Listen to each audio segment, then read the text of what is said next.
ಓಂ ಸಾಯಿರಾಮ್. ಶುಭೋದಯ ನನ್ನ ಮಗುವೆ.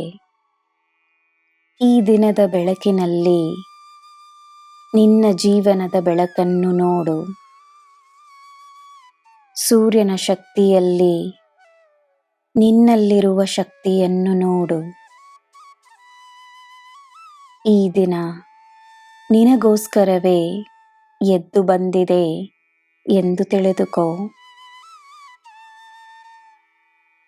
ಜನರನ್ನಲ್ಲ, ನಿನ್ನ ಮನಸ್ಸಿಗೆ ಅಶಾಂತಿಯನ್ನು ನೀಡುವ ವಿಷಯವನ್ನು ತನ್ನಿಂದ ದೂರ ಮಾಡು. ಬಾಬಾ ಎಂದು ಹೇಳು. ನನ್ನ ಉಪಸ್ಥಿತಿಯ ಅನುಭವ ನಿನಗಾಗುತ್ತದೆ. ನಾನು ನಿನ್ನ ಜೊತೆಯೇ ಇದ್ದೇನೆ, ನಿನ್ನಲ್ಲಿಯೇ ಇದ್ದೇನೆ. ನಿನ್ನ ದಿನ ಶುಭವಾಗಿರಲಿ. ಸರ್ವಂ ಸಾಯಿಮಯಂ. ಜೈ ಸಾಯಿರಾಮ್.